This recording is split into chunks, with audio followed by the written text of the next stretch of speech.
안녕하세요. 저는 강북에 살고 있는 40대 여자입니다. 제가 오늘 이렇게 사연을 올리게 된 이유는 어이없는 동서의 행동 때문입니다.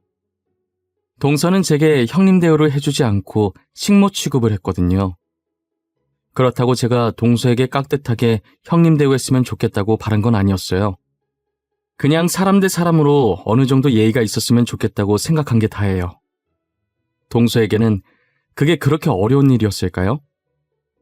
지금부터 저의 이야기를 여러분들께 들려드릴게요. 동서는 평범한 집안의 명문대에 나와 똑똑하고 영특했거든요. 그 똑똑한 머리로 시아버지를 자기 손 위에 두고 쥐락펴락하기 시작했어요. 시아버지께서는 집안 다 필요 없다며 자기 인생은 자기가 사는 거라면서 현재 대기업에 잘 다니고 있는 동서를 무척이나 이뻐하셨어요. 저는 동서처럼 명문대에 나온 것도 대기업에 다니는 것도 아니지만 집안이 나름 잘 사는 편이라서 시아버지께서 결혼을 허락한 것이었어요. 시아버지께서 동서에게 늘 집안 다 필요 없다는 얘기를 할 때마다 괜히 제가 죄인인 것 마냥 마음이 뒤숭숭해지더라고요. 그렇다고 시아버지께서 저를 미워하시거나 시집살이를 시키는 것도 아니었어요. 그래서 저는 시아버지께 아무 감정이 없었습니다. 저희 부부는 시어머니가 돌아가시고 혼자 남은 시아버지를 모시고 살았어요. 저는 항상 시아버지를 친정아버지라 생각하고 지냈고요. 동서는 시아버지께 이쁨을 받고 있어서 그런지 불편한 기색 없이 계속 저희 집에 찾아오더라고요. 마치 일부러 질투를 느끼게 하고 싶은 건지 저 보란듯이 시아버지께 쪼르륵 달려가더라고요. 저희 집이 그래도 나름 시댁인데 자기는 하는 것 없이 저한테 얻어만 먹고 갑니다. 그러면서 제게 조금씩 혼수를 두기 시작하더라고요. 형님, 제가 매번 찾아와서 귀찮게 하는 건 아닌가 싶어요. 괜히 저 때문에 형님이 이렇게 수고스럽게 밥까지 차리시고 말이에요. 아니야, 동서. 시댁을 편하게 생각하는 사람이 몇 없는데 동서가 참 대단한 것 같아. 이렇게 매일같이 우리 집에 찾아오고 말이야. 이상하게 여긴 시댁 같은 느낌이 전혀 없고 마치 제 집처럼 편안한 거 있죠? 그런데 여기 있는 반찬들 다 형님이 만드신 거예요? 다 내가 만든 거야. 왜? 맛이 없어? 아버님께서는 맛있게 드셨는데 동서 입맛엔 안 맞았나 봐? 네, 제 입엔 맛이 없더라고요. 앞으로 조금만 더 싱겁게 부탁드릴게요. 이제 아버님도 나이가 있어서 짠 건 몸에 안 좋잖아요. 시아버지만 믿고 저러는 건지 동서는 날이 갈수록 저를 무시하고 괴롭히는 정도가 심해지더라고요. 제가 계속 가만히 있으니까 그렇게 해도 된다고 생각하는 모양이에요. 마치 자기가 저보다 손이 사람인 것처럼 행동하려는 꼴이 정말 가관이었어요.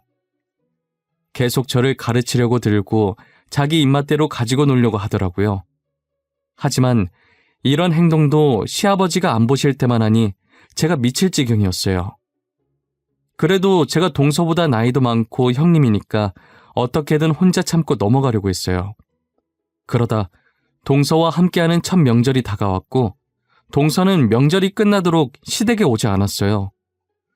저는 어차피 지금껏 혼자 음식을 다 했었기 때문에 동서가 와도 별 도움이 안 될 것 같아서 오히려 동서가 오지 않는 게 제 마음이 더 편했어요. 동서가 와서 하는 일이라고는 저의 화를 돋구는 일밖에 없으니까요. 저는 동서가 계속 안 오길래 이미 시아버지랑 얘기가 다 끝난 줄만 알고 있었어요. 그런데 동서는 시아버지께 별다른 말도 없이 용돈만 보냈더라고요. 내가 아주 오냐오냐 해줬더니 둘째 간이 배 밖으로 나온 게야. 그러지 않고서야 어떻게 이렇게 싸가지 없이 돈만 달랑 보내? 돈이면 단 줄 알아? 아버님, 동서가 돈만 보냈어요? 별다른 말은 없었고요. 아니, 결혼하고 처음 맞은 명절인데 어떻게 그럴 수가 있어요? 내 말이 그 말이야. 이쁘다 이쁘다 했더니 지금 이게 뭐하는 짓이야? 나를 지금 물로 보고 이러는 거야? 안 되겠어. 내가 오늘 따끔하게 한마디 해야지.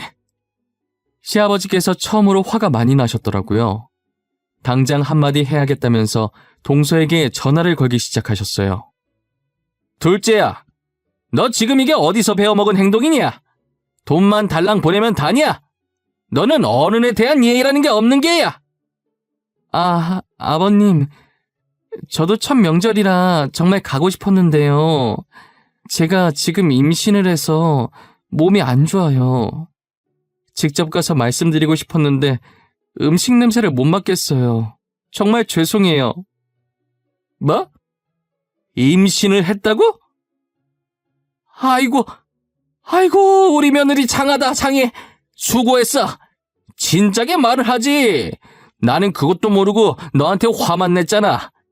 그래, 몸이 안 좋으면 푹 쉬어야지. 걱정하지 말고 쉬어.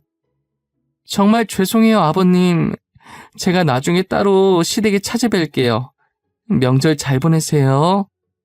금방이라도 뒤집어 엎을 것처럼 얘기하시던 시아버지께서는 동서가 임신했다고 하자 바로 철부지 시아버지로 변하시더라고요.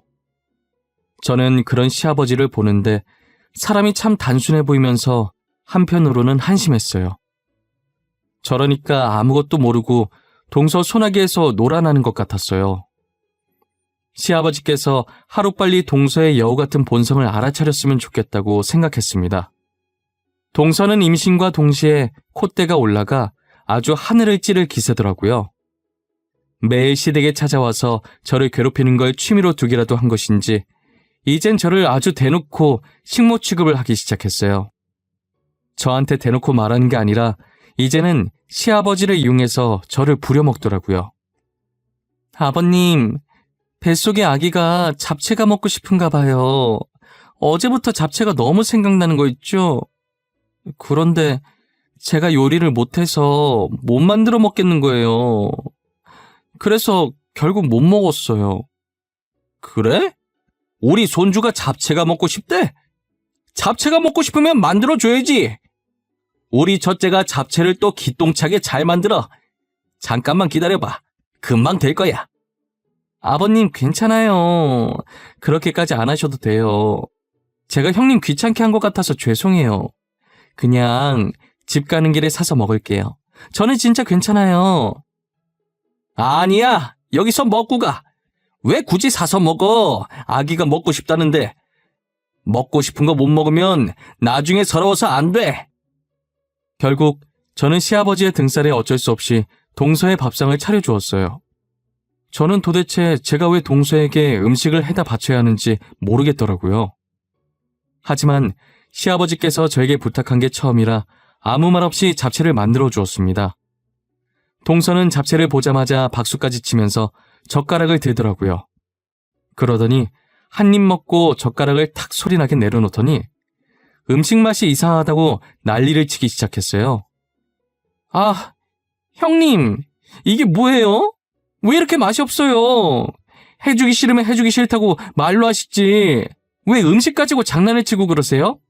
이건 아니죠. 맛이 이상하다고? 아닌데.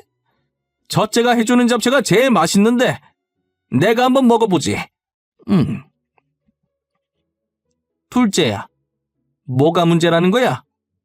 내 입에 맛만 좋은데 왜 그래? 아버님, 도대체 이게 뭐가 맛있다는 거예요? 형님 죄송한데 다시 만들어주세요. 이건 도저히 아닌 것 같으니까 제대로 만들어달라고요. 저는 평소에 싸우는 걸 별로 좋아하지 않고 어떤 일이든 그냥 조용하게 넘어가려고 하는 평화주의자예요. 그래서 웬만한 일에도 화를 잘 안 내려고 하는 성격인데 이건 도저히 화를 참을 수가 없겠는 거예요. 결국 저는 처음으로 동서에게 소리를 질렀고 동서는 울먹거리기 시작하더라고요. 동서, 진짜 해도 해도 너무한 거 아니야? 내가 동서 손아래 사람이야? 나 동서보다 나이도 많고 형님이야. 내가 왜 동서 입맛까지 맞춰줘야 해? 제가 형님한테 차려달라고 한 것도 아니었잖아요. 아버님이 차려달라고 했는데 왜 그래요? 형님이 음식 가지고 장난을 치니까 다시 해달라고 한 거죠. 제가 못할 말 했어요? 동서는 내가 계속 아무 말 안 하니까 만만하게 행동해도 된다고 생각한 거야? 좋은 게 좋은 거라고 그냥 넘어가려니까 갈수록 도가 너무 지나치네. 형님, 말 진짜 이상하게 하시네요. 제가 뭘 어쨌다고 그러세요? 제가 형님한테 뭘 어떻게 했길래 형님이 그냥 넘어갔는데요. 자, 다들 그만. 첫째야, 너가 윗사람이니 그냥 참아줘. 둘째가 지금 홀몸이 아니잖아. 둘째, 너도 지금 임신해서 많이 예민해진 것 같네. 첫째한테 그러는 거 아니야. 둘 다 여기서 그만해. 시아버지께서는 중간에 껴서 저와 동서를 말리기 바쁘셨어요. 동서는 시아버지께서 말리든 말든 끝까지 제게 달려들면서 씩씩거리더라고요. 똥이 무서워서 피하는 게 아니잖아요. 저는 그냥 똥 밟았다고 생각하고 동서를 무시했어요. 저는 상을 치우면서 동서 보고 지금은 얼굴을 보고 싶지 않으니까 집으로 돌아가라고 했어요. 동서는 안 그래도 지금 가려고 가방 들었다면서 쿵쾅거리면서 그대로 나가더라고요. 명문대 나와서 대기업 다니면 뭐하나요? 저렇게 하는 짓이 어린아이인데 말이에요. 저는 그렇게 시집살이 아닌 시집살이를 살고 있었어요. 솔직히 시아버지께서는 제게 시키시는 일이 없어서 같이 살기에 정말 괜찮았거든요. 동서만 없으면 제가 이런 고생을 안 해도 된단 말이에요. 제가 왜 동서에게 음식을 바치고 있는지 정말 알다가도 모르겠어요. 저는 언젠가 동서와 연을 끊겠다고 이를 아득바득 갈고 있었어요. 그러다 3달 후 시아버지의 행동이 조금 이상해지시더라고요. 평소에도 건망증이 살짝 있으셨지만 요즘 따라 유달리 심해지는 느낌이었어요. 저는 시아버지를 모시고 병원에 가봐야겠다는 생각이 들었어요. 남편은 중요한 프로젝트가 있어서 당분간은 회사를 뺄 수가 없어서 일단 저만 월차를 내고 시아버지를 모시고 병원에 갔습니다. 병원에 가서 검사를 받았는데 현재 치매 초기라는 진단을 받았어요. 의사는 그래도 시아버지 정도면 다행히 심한 편은 아니라고 하더라고요. 저는 시아버지를 요양원에 보내기는 좀 그래서 남편하고 의논한 뒤 제가 일을 그만두고 집에서 시아버지를 보살피기로 했어요. 남편은 늘 제 의견을 존중해주는 사람인지라 일을 그만두겠다고 해도 반대하지 않았어요. 오히려 제게 본인 아버지를 떠안게 한 것 같아 미안해했죠. 저는 시아버지께서 치매에 걸리셨다는 소식을 동서한테도 전했어요.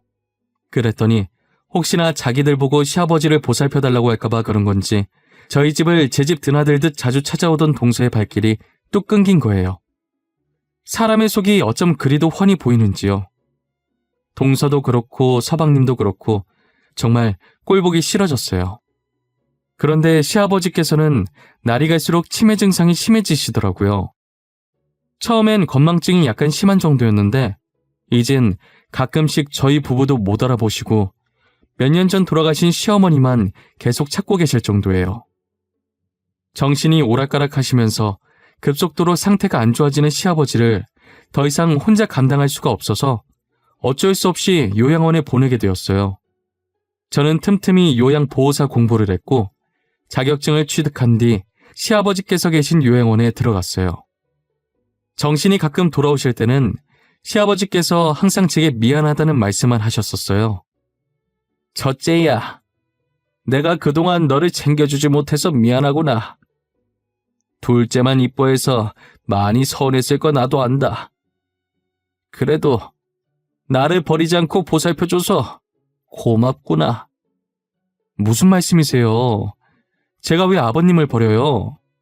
며느리도 딸이나 마찬가지인데 제가 모시는 건 당연한 거죠. 아버님께 서운한 거 전혀 없어요. 그동안 살면서 구박 한 번 안 하셨잖아요. 어쩜 이렇게 다를까? 확실히 첫째는 첫째구나. 늘 내가 너한테 많이 미안하고 고마워.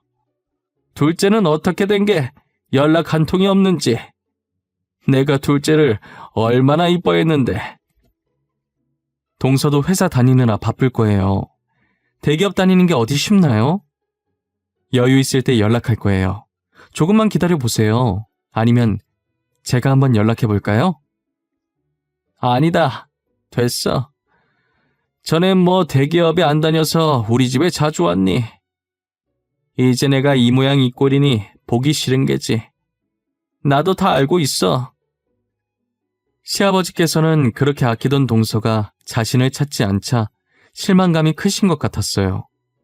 정말 본인의 친자식들보다 더 친딸처럼 예뻐하셨었거든요.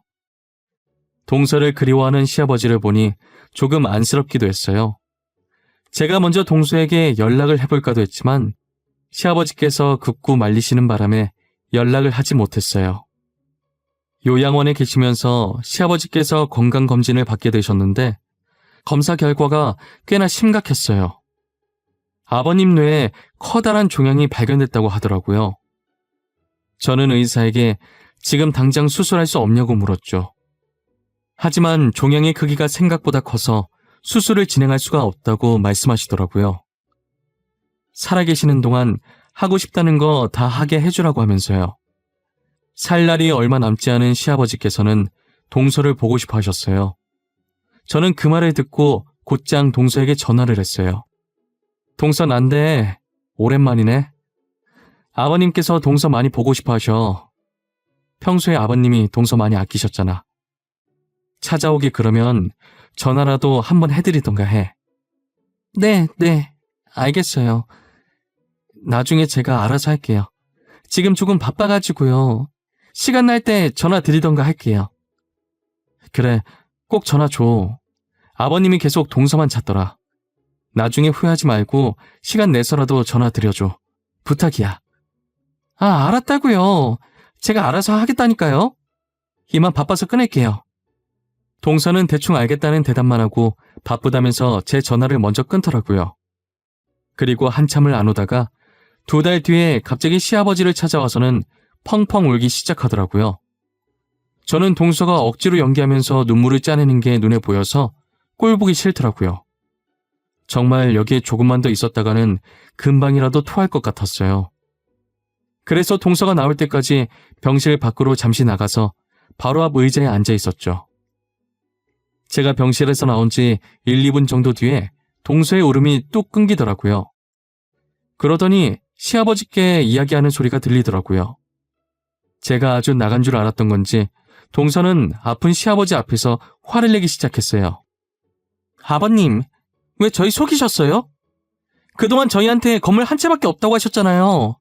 어떻게 그렇게 많은 재산이 있으면서 모르는 척 속일 수가 있으시냐고요. 난 너희를 속인 적이 없다. 그냥 말을 안 했을 뿐이지. 어떻게 내 재산을 알아냈는지는 모르겠지만 설마 그 재산이 탐나서 이렇게 내 앞에 나타난 거야? 애초에 미리 재산이 있다고 말씀하셨어야죠. 형님은 다 알고 계셨던 거죠. 그래서 이렇게 아버님 끼고 살았던 거죠? 제 말이 맞죠?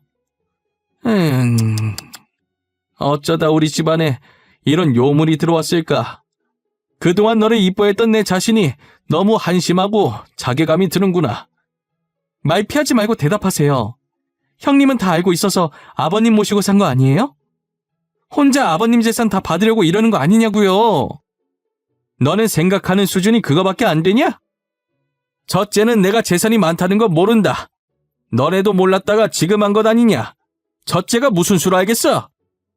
그럼 형님이 아시기 전에 유언장 작성해 주세요. 저 예뻐하셨잖아요. 지금 당장 저희에게 주겠다고 작성해 달라고요. 저는 밖에서 가만히 듣자 하니 동서가 선을 넘기 시작하더라고요. 화가 정말 머리끝까지 나서 온몸이 부들부들 떨렸어요. 그대로 병실 문을 박차고 들어가서 지금 이게 어른한테 뭐하는 짓이냐고 난리쳤어요. 동서, 지금 이게 뭐하는 짓이야? 어른한테 말버릇이 그게 뭐야? 유언장을 적으라고? 진짜 제정신이 아니구나. 동서가 사람이야? 어떻게 그럴 수가 있어? 형님, 언제부터 거기 계셨어요? 다 들은 거예요? 아니, 저는 그게 아니라 지금 오해가 있으신 것 같아요. 저는 그냥 아버님께서 살아계실 때 재산 분배하는 게 좋을 것 같아서. 지금 아픈 아버님한테 유언장 적으라는 게 옳은 행동이니? 어쩜 동서는 철이 안 들어? 언제까지 어린애처럼 굴 거야? 너네 친정아버지한테 나가서 어린광 부려? 제 말 좀 들어보세요, 형님. 그게 아니라니까요? 왜 제 말은 들으려고 하지도 않으세요? 아니긴 뭐가 아니야. 처음부터 끝까지 동서가 말하는 거 다 듣고 있었는데 아버님 재산이 그렇게 탐났니? 그래서 건물 하나라도 받으려고 시댁에 들락날락거린 거고? 제가 동서한테 윽박 지르고 있는데 이상하게 뭔가 이상한 기분이 들더라고요. 동서의 배 쪽을 보니 이쯤이면 배가 불러있어야 할 임산부가 아주 홀쭉하더라고요. 그리고 동서 임신한 거 맞아? 지금 임신한 지 6, 7개월 되지 않았나? 그런데 배가 왜 이렇게 울쭉해? 설마 임신한 것도 거짓말이었어? 그래요. 저 임신 안 했어요. 거짓말 쳤어요. 왜요? 거짓말하면 안 돼요? 명절에 시댁 식구들 다 모인 자리에 가기 싫어서 그랬어요. 그래서 제가 아버님께 용돈 보내드렸잖아요. 동서는 끝까지 이기적이고 자기밖에 모르는구나. 더 이상 동서랑 말 섞고 싶지도 않아. 당장 여기서 나가. 아버님 스트레스 주지 말고 나가라고. 그리고 다신 우리 앞에 나타나지 마. 저는 2번 다시 동서 얼굴을 보고 싶지 않았어요. 시아버지께서는 동서가 떠난 뒤 지금 유언장을 작성해야겠다는 거예요. 그러더니 그 자리에서 변호사를 부르시고 공증을 받으셨어요. 유언장에는 자신의 재산 전부를 저희 부부에게 주겠다며 동선에는 단 한 푼도 줄 수 없다고 적으셨어요. 시아버지께서는 죽는 날까지 다시는 동서가 보고 싶지 않다고 말씀하셨어요. 그리고 동서의 행동을 보고도 말리지 않는 서방님도 보고 싶지 않다고 하셨어요. 서방님은 이제껏 동서가 알아서 하겠다는 말만 듣고 어떻게 행동했는지는 모르고 있었어요. 아버님께서 따로 서방님께 연락을 해서 가타부타 하지 않으셔서 정말 알아서 잘 했겠거니 했대요. 저도 몰랐는데 동서 말대로 시아버지께서 가족들 몰래 재산을 많이 가지고 있었더라고요. 저희 모두 건물 한 채가 다인 줄 알았는데 부동산에 투자를 많이 하셔서 알부자셨어요. 동서는 처음에 건물 한 채를 자기가 독차지하겠다고 그렇게 시아버지 옆에서 여우짓을 한 것이었어요. 그런데 건물 하나 때문에 굳이 아픈 시아버지를 모시고 싶진 않아서 포기하고 연락을 끊은 것이에요. 그러다 엄청난 부동산 재벌이었다는 걸 알고 눈이 돌아간 거죠. 시아버지께서는 3개월 정도 살 수 있다고 했던 의사의 말과는 달리 저희와 6개월 정도 더 살다가 잠자듯 조용히 눈을 감으셨어요. 그렇게 시아버지의 모든 재산은 유언장에 적힌 대로 저희 부부가 가지게 되었습니다. 동서는 시아버지의 장례가 끝난 후 제게 찾아와 울면서 매달리더라고요. 형님, 제가 그땐 정말 죄송했어요. 많이 반성했어요. 그러니까 제발 아버님 재산 조금만 나눠주시면 안 될까요? 동서는 어쩜 끝까지 염치가 없을 수가 있어? 동서가 아버님한테 어떻게 했는지 기억 안 나? 그러면서 지금 뻔뻔하게 아버님 돈을 받겠다고 이러는 거야? 제가 몹쓸 짓 했던 거 다 알아요. 근데 저 진짜 반성 많이 했어요. 믿어주세요. 제발 사람 한 명 살리는 셈 치고 조금만 나눠주세요. 네? 형수님, 제가 집사람 많이 야단쳤어요. 저도 집사람이 아버님께 그렇게까지 했을 줄은 몰랐어요. 그래도 저는 아버지 아들인데 아무리 집사람이 잘못했어도 저한테는 얼마라도 줘야 하는 거 아니에요? 제가 봤을 땐 서방님이 제일 나빠요. 두 분이 왜 결혼했는지 잘 알겠네요. 사람은 끼리끼리 만난다더니 두 분 정말 잘 어울리세요. 평생 둘이서 오손도손 잘 사셨으면 좋겠어요. 저는 동서와 서방님께 어떤 독한 말을 해도 본이 풀리지 않았어요. 저희 남편도 마찬가지였는지 두 사람에게 소금을 뿌리면서 양심이 있으면 다시는 우리 앞에 나타나지 말라고 소리 질렀어요. 소금을 맞은 동선에는 꽁지 빠지게 도망가더라고요. 역시 만만한 게 저였는지 그 뒤로도 동서와 서방님이 제게 전화해서 질척거리더라고요. 저는 참다 번호를 바꾸고 혹여나 집에 찾아올까봐 이사도 했습니다. 저에게 연락할 길이 없자 이제는 남편한테 전화해서 제욕을 했더라고요. 남편도 화가 나서 적당히 하라고 소리 지르고 번호를 바꿨다고 했어요. 제가 봤을 땐 저 두 사람은 영원히 철이 들지 않을 것 같습니다. 그리고 자신들이 무엇을 잘못한 건지도 모를 것 같아요. 살면서 아버님께 했던 행동들 뼈저리게 뉘우치며 살았으면 좋겠어요. 제 사연을 들어주신 모든 분들 따뜻한 겨울 보내시고 행복한 시간 많이 보내시길 바랍니다. 감사합니다.